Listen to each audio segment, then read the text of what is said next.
Hello everyone and welcome back to my YouTube channel. In today's video we're going to talk about things you should know before getting into government contracting. Government contracting is not for everyone. If you think you can just sign up, bid on a contract, and make easy money, sorry to break it to you. Before you even step a foot in this place, you need to know exactly what you're getting yourself into, and in this video I'm going to break down 5 critical things that will make or break your success in this industry. And I won't be speaking on any beginner stuff, the classics, the basics that you see everywhere. I will be talking about truthful, real things that are all going to be involving how this game works. So let's get straight into it. The first step will be navigating the government contracting process. So you need to understand what the government contracting process involves. The first thing that you need to know is that the government moves on its own pace. And unfortunately, you can't do anything about it. So if you're familiar with the private sector, things move fast, Q1, Q2, Q3. Government contracting is a lot slower, right? It's a government process that includes a lot of methods, a lot of involvements from different parties, and it's a big transition from the private sector to the government contracting sector, but it has its own benefits, of course. But you need to understand at first that it's very slow compared to the private sector, and it moves on its own pace. If you don't have the patience to play the long game, this is very important for you to know. Now, what that really means with lengthy game. First of all, we're going to start with the lengthy sales cycle. As I mentioned earlier, in the private sector, for example, we have Q1, Q2, and these kind of things. With the government sales cycles, they are a lot more extended. They take months, even years to complete. And here are the phases of every cycle of a contract. So there's the pre-solicitation phase, and in this phase, agency announces its intention to produce goods or services. This phase can last several months before a request for proposal is released. So they put out the pre-solicitation phase, and that's them saying, hey public, be on the lookout for something that we're going to release. And then we have a solicitation and proposal phase. So once the RFP is live, you have between 30 to 90 days to submit your proposal. Each contract is depending on its own. This is just the average number, the 30 to 90 days. It could be more, it could be less, it could be a lot more actually, but this is the average of what the solicitation or proposal phase is. So it is not very long if you think about it. With how everything being so slow, giving 30 to 90 days to a bid is not so much. And now we have evaluation and the award phase. Now that everyone submits their proposals, there's a part where they need to evaluate and choose who's going to award the contract to. So after you submit it, the agency is going to take 3 to 9 months or longer to evaluate the proposal. Now, once they announce who is getting this proposal, who's getting the contract, there's a post-award delay. So even after you win the contract, execution can be delayed due to funding issues, administrative holdups, and government red tape.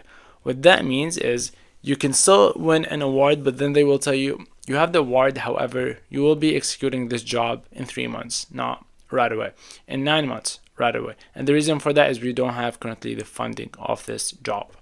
And then you deal with modifications, protests as well. So after a contract is awarded, you have several challenges that can come your way, which could be contract modifications. It's called mods. And that's when an agency is changing the scope, terms of pricing of the contract post award. So be prepared for these adjustments. They can happen, they've happened to people in the past, so it is a challenge that you can face. Now, what is a bid protest?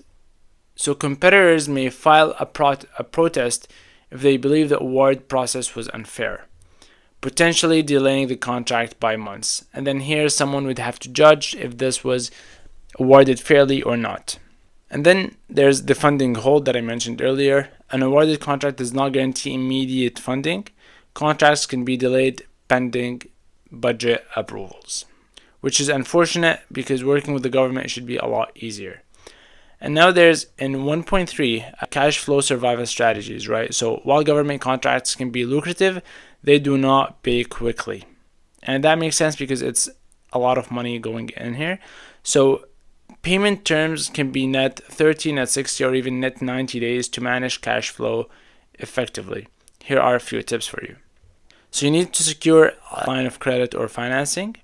So since payments are not made upfront, having financial backing is crucial. Negotiating milestone payments, and I cannot stress this point enough. I'll actually have it in red. Negotiate a milestone payment wherever is possible. So arrange payments at various project points, milestones, to ensure steady cash flow. So you can agree with the contracting officer, for example, this time of the job we're going to get this much, at this time of the job we're going to get this much, and once we complete this part of the job we get this much, and then by the end we will get the full amount. Right, so you can negotiate your milestone payments, especially if the contract is awarded with a lot of money and that's going to be very costly for you. That's definitely something you can do. And prepare for dry periods. Anticipate and plan for periods without contract wins to maintain financial stability. Just because you're in the government contracting sector does not mean you're always going to have a contract. Doesn't mean you're always going to have something good to go. It doesn't mean you're going to have something ready to bid on. So make sure you're financially stable and you can enter the government contracting arena, but it does require your patience, your strategic financial planning, and without these things, it's going to be a lot slower to move even from your end, and business may struggle to survive. So what I'm saying here basically is that once you bid on a contract and you win it, you're going to get a payment, which is very good. But that payment you should take account in the profit of the job to last you for the next payment as well, especially if you're doing this as a small business. If you are a bigger corporation, you wouldn't have to be worried about the dry periods as much, especially considering you can also do the private sector. But let's move on to the next point.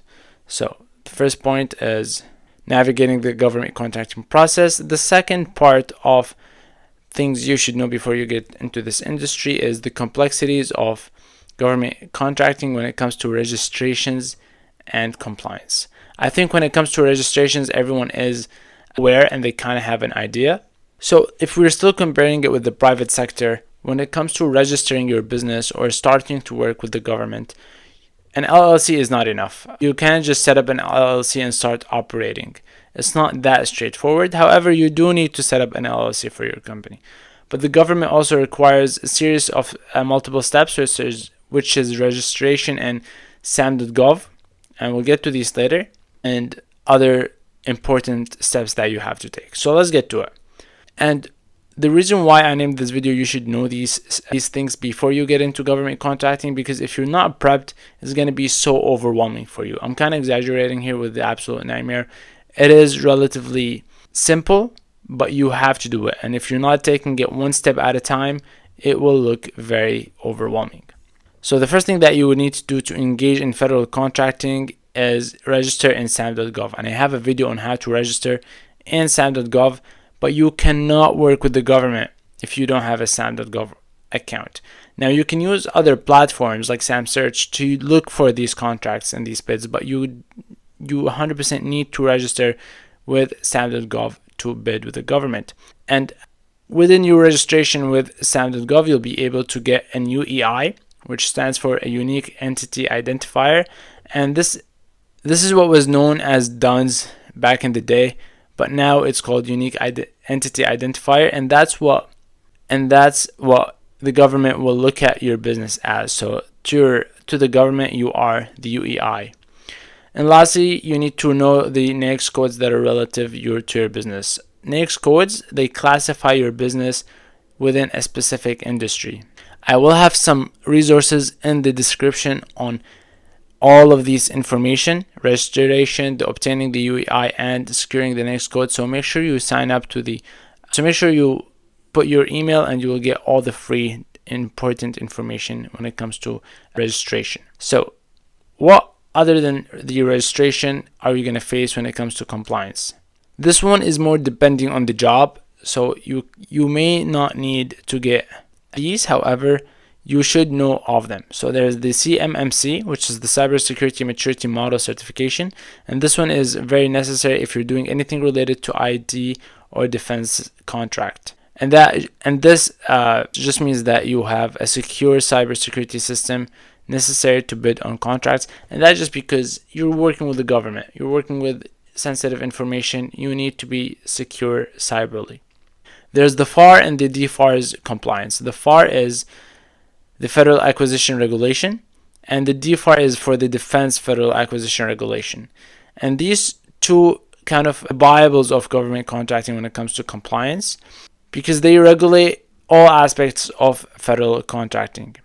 And unfortunately, the second you're uncompliant in one aspect, you're fully disqualified from bidding. So you need to be very careful. And then you also have the socioeconomic certifications, and these what's called set-asides, for example. And if you're eligible to one of these set-asides, you should definitely take advantage of them because they will give you an advantage to your competitors. Some of these set-asides are 8A, HubZone, SDVOSP, or WOSP. Now each one of these stand for something, and I have another video that talks about set-asides. But for example, if you're a woman-owned small business, you should definitely get this set-aside because that will give you so much more advantage than if you don't have that set-aside. To obtain these certifications, it involves a rough process, to be honest. It takes quite some time, however, it is very, very beneficial to do it if you are eligible to one of these set-asides. And then when it comes to less federal configurations, you have the state-specific registration, and those are for targeting state, local, and education SLED contracts.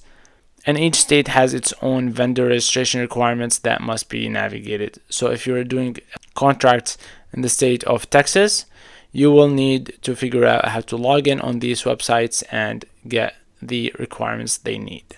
And in the last step of the compliance and registration, I'm talking about your time to register versus your competitor's time. Because the registration and compliance process is very time consuming, sometimes it takes people 6 months to complete. That's if they're taking their time, slowing down, and not fully getting on their registration. Which means if your competitor manages to do it in 3 months, that's 3 more months on you to bid on contracts. And that's a significant competitive advantage. Every day counts in this game. So the faster you are when it comes to this step of navigating the registration and compliance, the better it is for you. Which will take us to the next step. After you're all registered, there's the complexities of contract pricings. So what's so complex about government contract pricing? When it comes to the private sector, it's a lot more flexible in the private sector. When it comes to the government, the prices are very, very competitive. And it often feels like you're playing a rigged game, to be honest. What we're going to talk about now is the strategies you need to take to succeed when it comes to the complexities of contract pricing. So, cutthroat, and you're playing in a rigged game, as we said. So, pricing in a government contract is not just about setting a price and hoping for the best. You are competing against established companies, large primes, and your competitors. The established companies have long-standing relationship with the agency. The agency heard of them before, they worked with the agency before, and they have that network advantage. Large primes, who are capable of undercutting your pricing while still maintaining their profit margins. And that's because they have the sources, they have the tools, they have everything, so they can cut on their price and still make profit. And then you have your competitors that have pre-approved labor rates from the GSA schedules or the IDI contracts. But here are the pricing models that you need to know so you can understand the difference in what these pricing models are, because that's how you're going to navigate your government contracts when you get to it.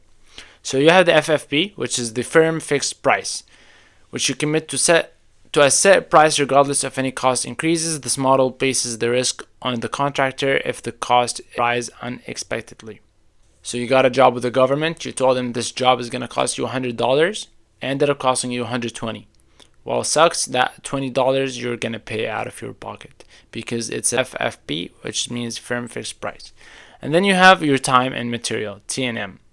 So that's when you bill the government for hours you worked, but you must adhere predefined labor rates. So you tell them this is going to cost me X amount of time, X amount of material. It's going to cost me 2 hours of my day and a hammer from Home Depot. Of course, these are just minimized example to give you an idea of how the pricing models work. But what's nice about the time and material one is that it's more flexible, but you really need to be very careful when you're managing your labor costs. And just because it's taking you more time doesn't mean you're going to win it. It's actually going to reduce your ability to win that contract just because you're going to cost the agency more than your competitor. And then the last one of the pricing model is the cost plus contracts. So that's when the government is going to just reimburse you the costs plus a fixed percentage profit. So you agree with the government that whatever you pay, they will pay you back plus 10% profit margin, 25% profit margin, 3% profit margin, for example. So these are how the contracts are being priced as when it comes to the government contracts pricing models. But what about the price realism versus price competition? Because you still want to win and make money off this business. So you need to strike a full balance between the realism and the competition. If you bid too high, you lose. You bid too low, you risk winning money. You risk winning a money losing contract. You will end up with a loss here. Good for you, you won the contract, but you're actually losing money on it. What's the point? There's the direct labor costs. There's the overhead and G&A rates. And then lastly, the profit margins. So let's go through them one by one. If you bid too high, you lose. If you bid too high, you're too expensive. Simply, the government does not want to work with someone that is too expensive. You bid too low, you risk winning a money-losing contract. You might win the contract, but you will be in a financial loss if you're not managed properly. We don't want that either. Direct labor cost, which is accurate estimation of labor costs, is critical to avoid underbidding. So that's when you really need to calculate how much is the job going to cost me? How many employees do I need to hire? And from here, you'll be able to have such an accurate labor rate. So just take your time with the research, take your time with the calculations when it comes to price in general. When you understand your overhead and the general administrative expenses, it helps you in setting these realistic prices. And then lastly, the profit margins. Be reasonable here. Greed is going to make you lose right away. Let's have it here actually. G equals L. You are greedy, you will lose the money. So be reasonable and you will be sustainable that way and still be competitive. If you don't understand these structures that we just spoke about, you will set yourself out of the league. At the end of the day, we're doing this, let's be honest, for money and experience. So if you're losing all the money, what's the point of doing the whole government contracting thing? So you really need to be very, very careful when you're about to start government contracting and now you're facing these money topics. Step number 4, leveraging your past performances for government contracts. Now, because you are watching this video, you probably don't have a past performance. But if you do, that's great. We're going to talk about having or not having past performance. Past performances are so important to have because that's your certification that says I've worked with the government before and I've succeeded. So that's my testimonial. But just because you have a past performance, it doesn't mean you're straight guaranteed to win the contract. Here's what they see when it comes to past performance. The government will assess how relevant the contract history. Is it going to demonstrate similar experience in the job? Another evaluation element is the contractor performance assessment report, which is providing a formal record of a contractor's performance. Lastly, references from previous contracts. So that's just regular testimonials and feedback from past clients. If you don't have past performance, this is definitely something you can capitalize on. If you've done work to clients in the past, you can definitely get reference from previous contracts. It's okay if it's not related to government contracts, specifically if you don't have a past performance from the government. Now if you don't have a past performance, here are some strategies to build past performances. You have subcontracting. When you subcontract part of the contract, you get two things. You gain experience and you network. Both of these are very, very expensive to get, to be honest. If you have these, you're rich. So try to work under a prime to build your portfolio, or establish relationship with high key players in the industry. People really forget to network. Not enough people network. Reach out to your officers in the state. Reach out to your officers in your county. Reach out to important people. Donate to their funding programs, for example. $250 is enough to get you on their radar if you donate to them. So please, please, please, I cannot stress this one enough. People win contract off networking. Now, if you have some cash also running, you can target smaller contracts. You can focus on contracts that are under $250K to build a track record. And these are the pick up small contracts just to get that resume going on. And from there, you'll scale to bigger and bigger jobs.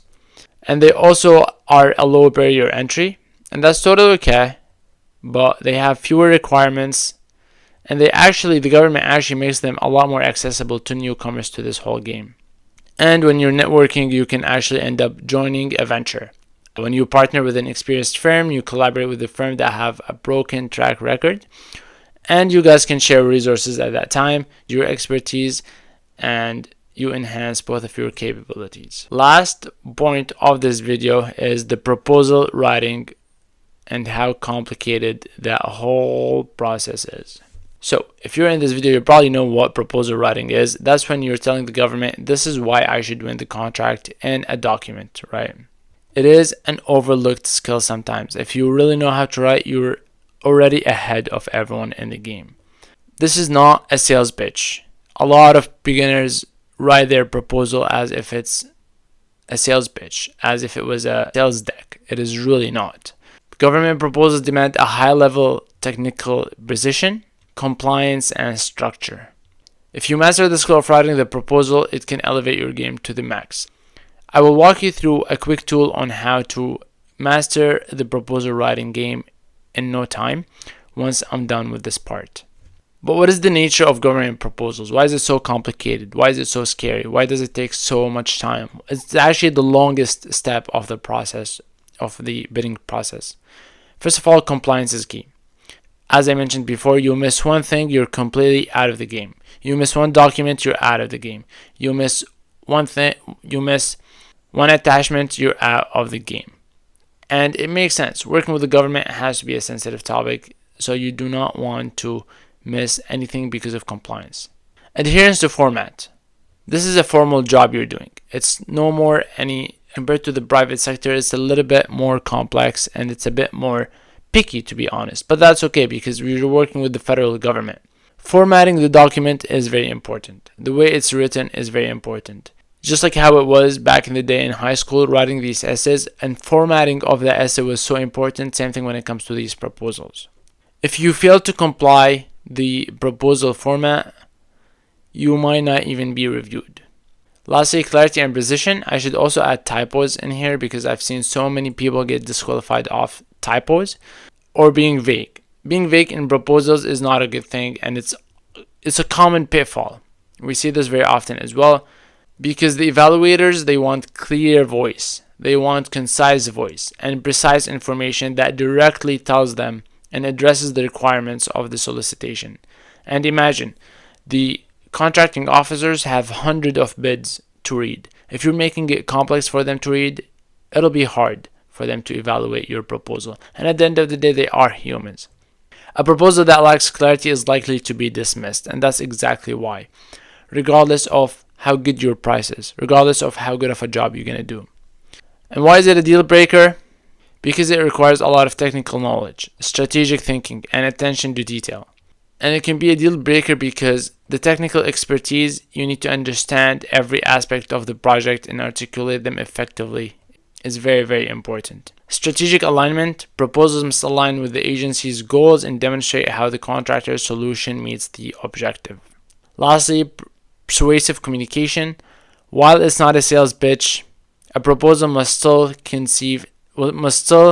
persuasively communicate the contractor's value proposition. You still want to talk about how good of a company you are without sounding you're in a car dealership and selling a car. A conclusion for the before we get into the tool. In the realm of government contracting, the ability to write compelling, compliant, and well-structured proposal is indispensable. Contractors who overlook the importance of the skill risk of this skill, risk losing valuable opportunities.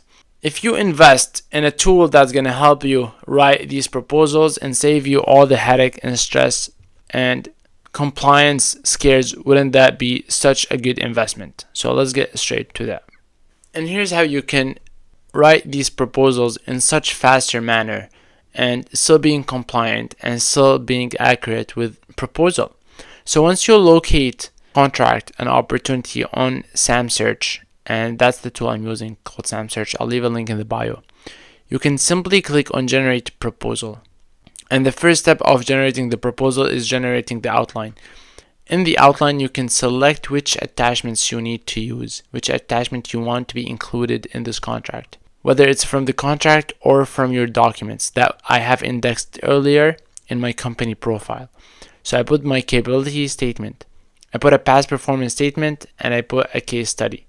I can upload more documents here, like I can upload past proposals, I can put my compliance and licenses, I can put my case studies as well, etc., etc., and I can upload as many documents as I want.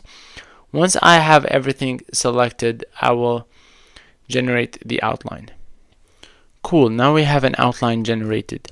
In every section of this outline, we also have subsections, and we can edit every section or subsection on its own. So we can click edit section and we can change the writing plan. What we have to do here is make sure the writing plan is as relevant as we want to what this contract is. We can increase the pages or change the title as well. Let's say we go through the entire outline and make sure it all fits what we like and it's all exactly what we're asking from the contract or what we want to be written in the proposal. We can go ahead and generate a proposal.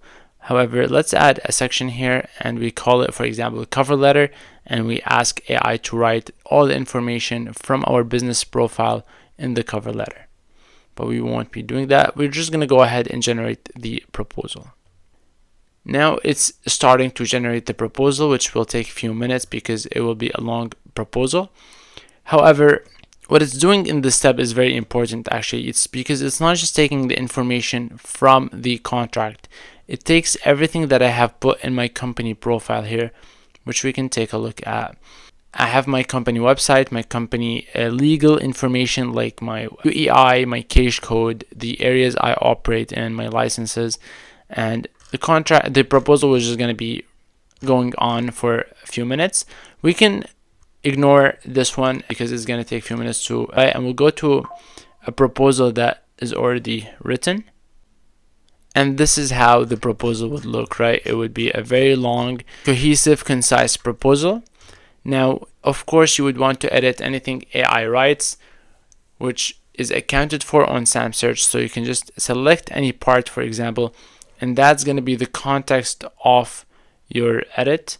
And you can go here and just type, which will summarize this section. The second you ask it to do something, it will summarize the context you had selected. You can also ask it to, for example, make a table of the information. You can ask it for a timeline. You can ask it for multiple visualizations, which will eventually speed up the process of writing a proposal by a lot. You can ask it to expand on a specific part, increase, decrease, etc., etc., and it's just unlimited possibilities when you have an AI editing your proposal that was also written by AI. So I hope you found this video beneficial. I really do not want to discourage you from starting the government contracting proposal. I just want you to have a picture that it's not as easy as everyone advertises. It's not quick cash money straight to your pocket. You need to put in the work. You need to find the right tools all the time to help you speed up the process of finding contracts, writing these proposals, getting help from Apex accelerators, getting help from the local authorities in your area, for example. Let me know how what you think of this video, and if you have any question, please let me know in the comments. I highly encourage you to check out the comments, check out SAMsearch, and don't forget to subscribe, hit the like button, and happy bidding. Good luck with your journey.